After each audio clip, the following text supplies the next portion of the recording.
Danielle, what are your thoughts on what message the government hopes to send Canadians with this speech from the throne, and what message you think they need to send? Well, I think they've been focusing on climate action, on affordability. They want housing changes, but I think all of that are great words, and we've heard words from this government over and over again. But we have had a delay of a largely unnecessary election, and people are kind of, they need action now. I'm in BC, and climate change is not a far-off concept. The climate emergency is here, and it's on our doorstep. So what we've heard from Jagmeet Singh is immediate, urgent action to make sure infrastructure is there so we can adapt and be safe through climate change, as well as investment in housing, which is an urgent crisis. It is across the country, spreading into smaller communities, and we need the essential workers that we've learned in these past 2 years we rely on so much to be able to afford to live here. And so all of those pieces are important, but mostly with reconciliation specifically, it's time for action. We can't wait and just hear words. Arguably, just words without action with regard to reconciliation and anti-racism are more damaging, than if you wouldn't profess to do anything at all. So we certainly need to get going, to get through what is. We're in multiple crises, and we need to get through them safely. Susan, the government House Leader has already said there are those 4 bills he wants passed by Christmas, measures to extend the pandemic supports, protections for frontline healthcare workers, paid sick days for all federally regulated workers, and the ban on conversion therapy. Where will the minority government, where will the Liberals find opposition support to make that happen, to fast-track those bills? Sure.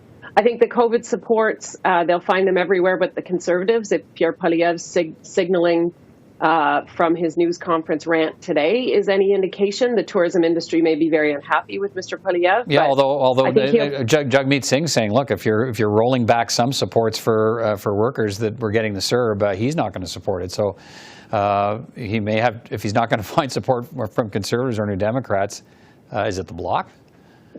Well, it could possibly be there, and that's the magic of a minority government, right? Sometimes the government puts something forward and it needs to be tinkered with before it gets passed, and that's the good part of democracy. I do ultimately see that this one would be passed. On the healthcare worker ban, I think healthcare worker protection. I hope the Conservatives show up for this one. In addition to everybody else, this shouldn't be complicated, though I do suspect they'll protect their base that wants to protest in front of abortion clinics.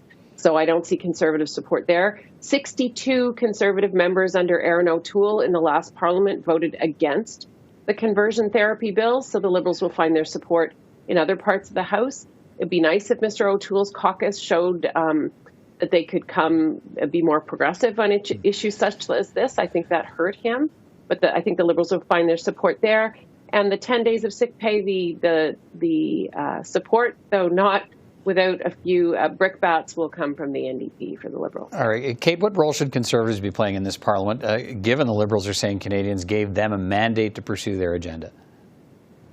Yeah, I think it's going to be important for the Conservatives to focus on economic matters, right? If there's talk about changing pandemic support programs, are those changes going to be satisfactory enough to make sure that we're not disincentivizing work for some, but not supporting perhaps elements of the recovery or industries that still need further support. So getting into the weeds on what some of that support programming looks like, yes, there still needs to be a timeline applied, but it is a bit, the government's speaking out of both sides of their mouths when they're saying, we're looking to end these support programs, but the pandemic isn't so over that we don't feel we should have different rules in terms of a hybrid sitting of Parliament. So getting into kind of economic matters, I think, is going to be really important for the Conservatives, and showing, frankly, that they are willing to work across the aisle. I mentioned the disaster in BC.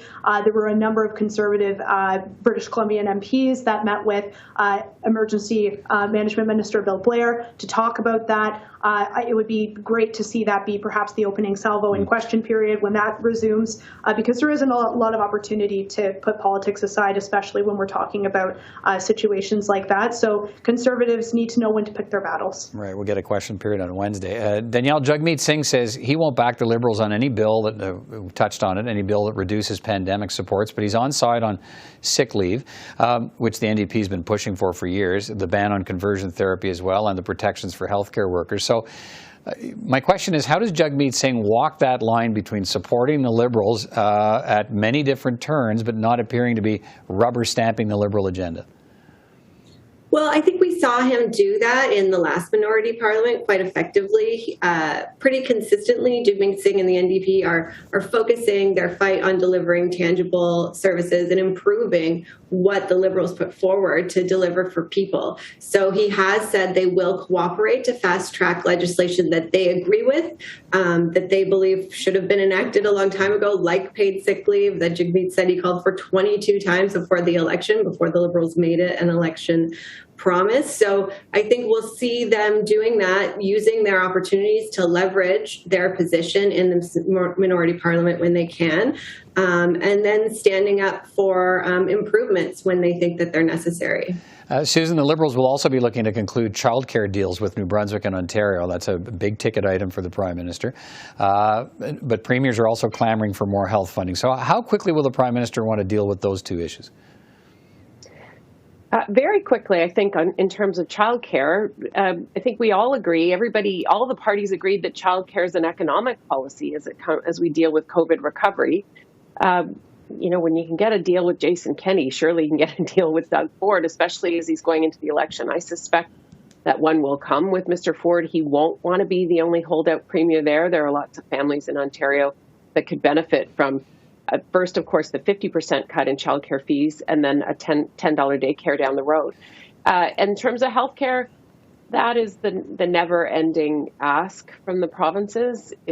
I think it's as fundamental to Canadian constitutionalism or Canadian premiers' meetings as anything else.